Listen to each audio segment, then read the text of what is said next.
In this video, I'm going to share with you some of the best toe point and ankle strengthening exercises for higher releves and kind of better aesthetic toes, right? And I think I get this question all the time because I work in gymnastics and dance and cheerleading, and many people want to know, how do I get a better toe point, right? Like what exercises can I do to increase my toe point in a safe way? And so we're going to break all these things down for you today. I'm going to share some of my favorite calf strengthening exercises and things you can do to really help transfer this over to the sport. First, before we dive in though, a couple things we have to do. Everyone knows we are doing a huge giveaway for the next series of videos. So right now is your opportunity. Drop down into the comment section, put hashtag 24SHIFT, and you'll be automatically entered to win a free set of SHIFT Symposium tickets and also a free course from SHIFT of your choosing, which is going to be valued in total at about $1,000. So $500 for the tickets to the symposium and about $500 worth of the course material that you're going to get. So make sure you drop down below right now, hit that like, hit that subscribe, hit that notification bell, put in hashtag 24SHIFT, and make sure that you're entered in automatically to win, right? We want to make sure we put those notifications on because the more entries that you get with new videos in the first 24 hours, the more chances you have to win. So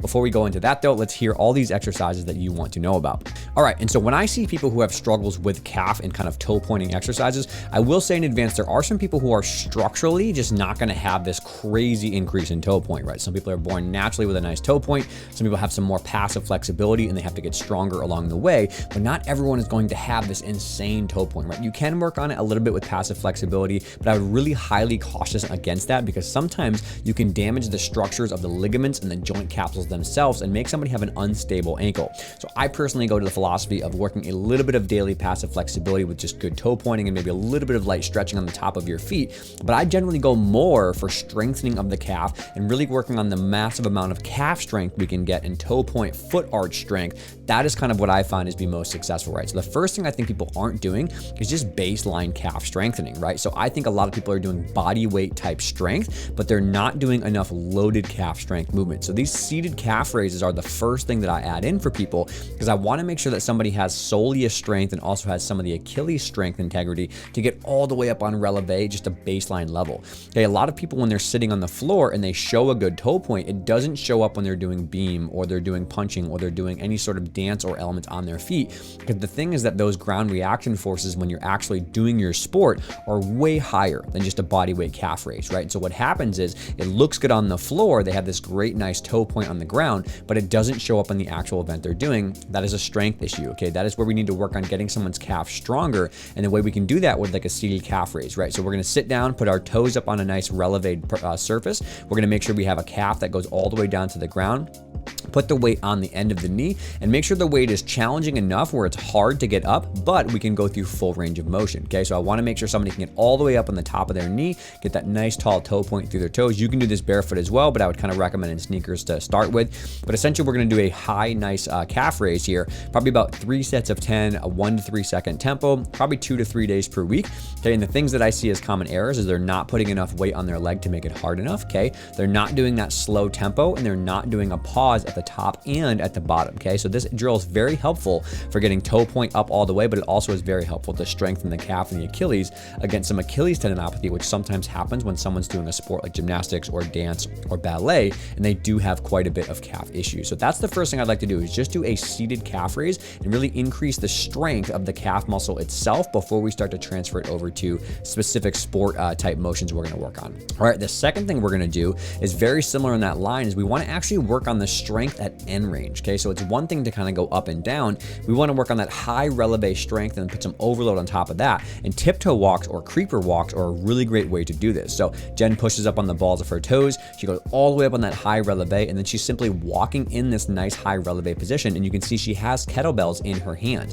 So what we're going to do is get the raw strength increase with some of our calf raises. Then we're going to work on that end range strength with a nice kind of motor control drill here called the tiptoe walk or a creeper walk. So kind of just 20 steps up and down. So I like, again, 10 on each foot is going to be about 20 steps, 2 to 3 sets, okay, about 3 seconds of each step. And we're trying to make sure we do this 2 times per week, okay? Errors I see in this one, again, are it's too light. People are only doing body weight type strengthening. We want to really see someone get some overload here. So she has 10 kilo kettlebells in her hands, which is about 22 pounds in each hand, right? Really, really challenging, right? We also want to make sure we see pauses on each step. I don't want to see someone running down the floor and not getting that momentary pause on each foot.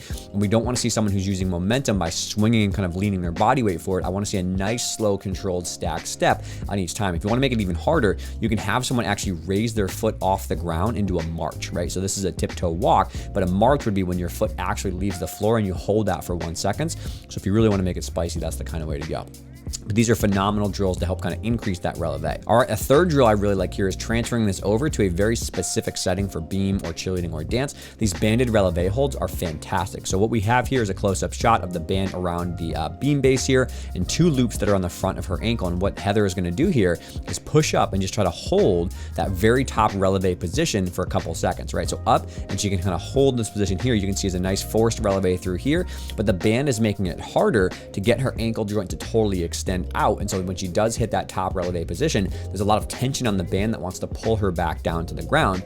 So she has to work very, very hard to try to get that increase in tension all the way through her calves, okay? So these are just gonna push up, and you can kind of go push up, hold for 1 second, come back down and accumulate 20 seconds. Some people like to do a 20-second elongated hold. It's whatever you feel is probably the most appropriate for your athletes. I personally like doing the up and hold for 2 or 3 seconds and then coming back down. So about 30 seconds in total. 20 seconds is probably a good starting point, probably about 3 sets. And then of course the tempo is going to be, you know, that 20 to 30 seconds that we're actually working on. So 2 days per week, these are a phenomenal side station to warm up on beam, or if you're doing some sort of dance complex, these are awesome to add in as side stations. The errors that I see is that someone uses a band that's too hard to start. So make sure you work with a light enough band where they can actually get that full range of motion and work that toe point.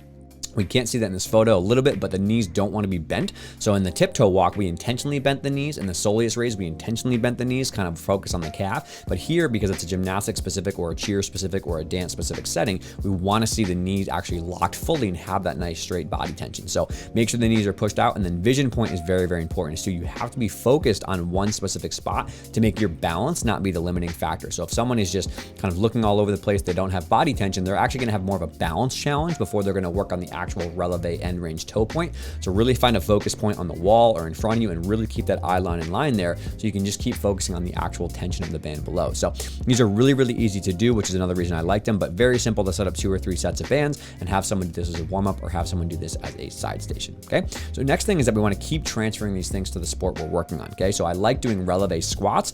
This is a very beam-specific, gymnastics-specific thing, but these can easily be done in dance or cheerleading or any other spot to kind of work on this end range pressure.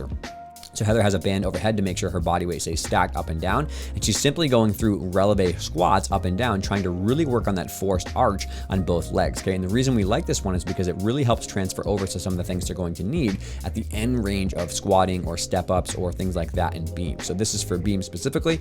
There are many other versions of this drill that you could do to kind of transfer to cheerleading or dance or whatever else you're working on, but I find that for gymnasts, this beam releve squat, and this is very easy to do in a warm-up, is super, super helpful for athletes to kind of work on in some of their baseline skills, okay? So again, starting from this nice high releve position, getting all the way down, trying to keep that forward arch the entire time. Sometimes you can't get all the way down there because obviously you're going to sit on your own foot, but being able to kind of do as much as you can in that nice high releve is super duper helpful. I got this drill from a couple congresses ago I went to in traveling, and I really like it quite a bit. We use it all the time with athletes or clients that we work with. So reps are about 5 reps per set. About 2 to 3 sets is really good in a warm-up. A 3-second lower and a 3-second elevation is the 3 up, 3 down. Okay, 5 to 6 days per week. I just think it's great in any sort of a warm-up. And a couple things you want to worry about. One is you want to make sure the ears are not shown, because we don't want the body weight to be forward over the toes. We want the body to be back up over the heels and the toes. So having the band overhead, having the ears covered, tries to make sure it's a vertical squat up and down. We want to make sure someone is pausing at the bottom and also pausing at the top. That's where the releve is probably the most important to focus on. And of course, we don't want to see somebody dropping down to flat feet, then coming up to releve on each rep. We want to see someone maintaining that high releve on every single step that they do. But another very simple, very effective drill to kind of work on toe point and releve. Okay. And then lastly, I think that oftentimes we see the lack of toe point or the lack of, explosive toe point coming from the plyometrics. We sometimes see this show up the most on floor and on vault, right? Someone on beam, obviously it looks good, but someone's really kind of flat footed. They're not actually punching all the way out of their ankles, which means they're not getting enough stiffness and rebounding when they do some of their skills. So these panel mat plyos are one of the best ways to kind of summarize all the stuff that we've done, the strength, the active toe point, the releve hold. And then we also want to get that body tension through a nice punching position here. So in and out panel mat jumps are super, super helpful because you can scale them to the athlete and the height that they have, but also they're very simple just to focus on the ankles and not worry about, something dangerous happening. If you're doing tumbling passes or tumbling drills, there's a lot of stuff going on sometimes and you can't focus on it, whereas this little basic jump up and down is super, super simple, and you can just worry about the toe pointing itself. So 2 to 3 sets of 10, 1 second, very fast, explosive, maybe 3 times a week. Okay, things to worry about. One is we want to have hip tension. We want the hips to be open, the knees to be completely locked, which goes along with the piked hip error. So try to make sure that your hips are open, you're squeezing your quads, you're squeezing your glutes, so that you can just focus on really explosive push through the ankles all the way down, and get as fully extended as you possibly can. I tell athletes when we do this, I want you to try to hit the ceiling. I don't want you to worry about just barely making it up to the panel mat. I want you to literally try to jump as high as you can and hit the ceiling, and you, of course, will land in the right spot if you do it with some of the panel mats. So this is another great drill that I think is super, super important. If you're someone who's working in gymnastics and you want to learn about beam drills, about active flexibility, you want to learn about all the choreography, the balance and stuff that we have some phenomenal speakers who will be talking about choreography and beam at the 2023 SHIFT Symposium, along with many other great physical prep lectures on plyometrics and ankle strengthening, leg strengthening, how to build a strength program that kind of gets you this explosiveness that you're probably looking for. So make sure you head on over to shiftmovementscience.com/2023 SHIFT Symposium. The window is closing for you to get tickets to attend the live seminar. But if you sign up, you will get recording, you will get live access along with every single handout, every single recorded session that the actual lectures have, and every single Q&A session we do with our 30 speakers. You have lifetime access to all of those by signing up. So we have 1-day, 2-day, and 3-day options. You can come as a group and get a giant discount as well. But I want to make sure that everybody knows about that, because obviously if you're listening to this video, you probably want to hear more about the best information that's going on year to year. So you can check that out. But if not, if you just enjoyed the video and you want to kind of see more, go ahead and make sure you jump down to the comment section, put that hashtag 24shift, because you might be entered to win that ticket symposium, but also you might get a free course from SHIFT if you win. And then also make sure that you like, subscribe, hit that notification bell so you can stay up to date on all the brand new videos that we have coming out each week. People are really enjoying the videos we've been doing week to week, so we will keep doing more as they're greatly helpful for the community, which we appreciate. So hope to see you again on the next week.